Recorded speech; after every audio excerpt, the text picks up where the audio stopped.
guys, ngayon papakita ko sa inyo yung aming longgan.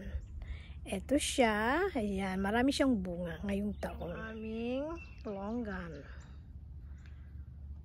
Ang dami niyang bunga. Loaded siya. Ayun, sa itaas, pababa.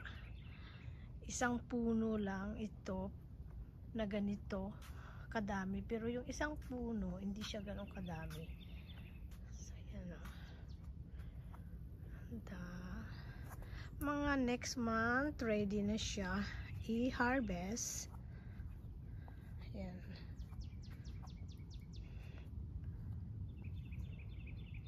Ayan siya.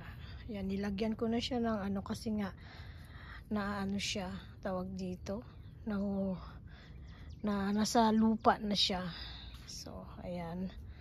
Eto. Tingnan nyo sa isang ano, puno kadami. Ayan.